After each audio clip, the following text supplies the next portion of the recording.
gamit!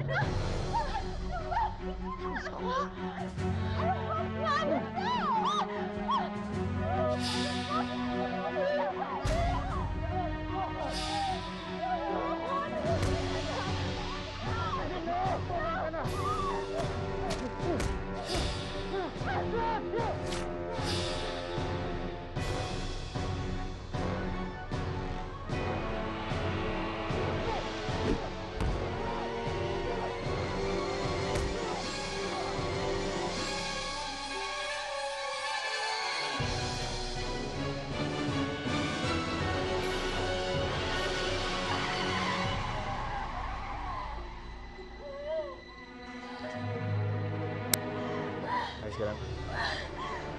Okay ka lang? Wala ito. Lapis lang to.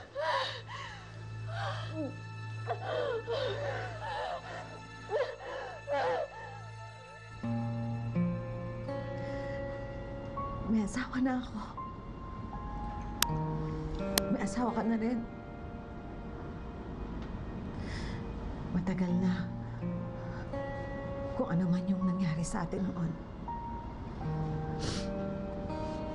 Huwag mo nang gulahin ang buhay ko. Para matahimik na tayo lahat.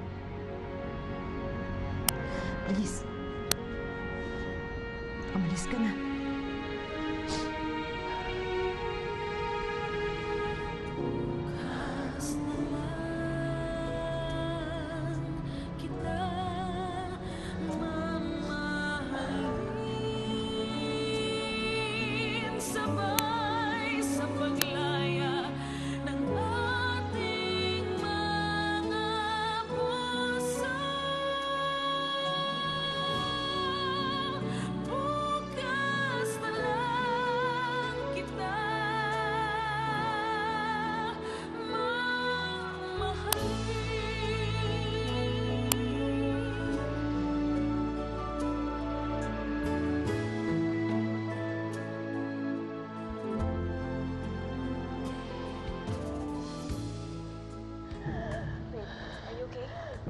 Wala ito. Lapis lang to. No. Mama, ano? Umalis ka na. Bilisan mo, ah. Bilisan mo na. Umalis ka na, sabi.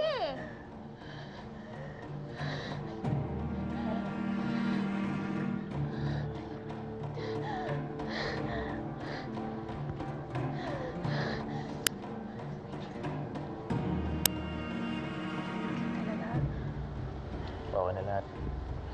Kayo, kumusta ka? Okay lang ako.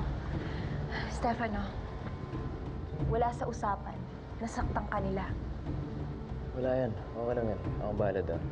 Si Rula talaga yung mga yan.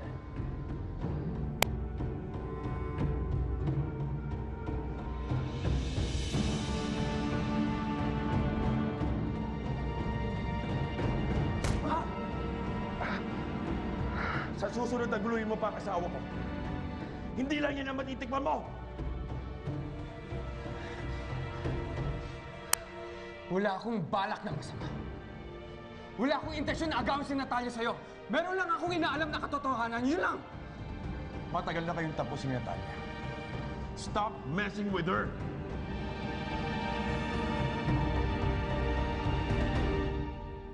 Doktora, Yes. narito na po ang next client niya.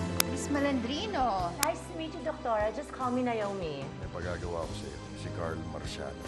Siguraduhin mo lang na malinis ang trabaho. May development pa po sa report na pinapahanap niya. May kasama kayong babaeng buntis na mangyari ang aksidente. Sinilang ng babae ang sanggol. Pero sa kasagayang palad, sumabog ang kotse.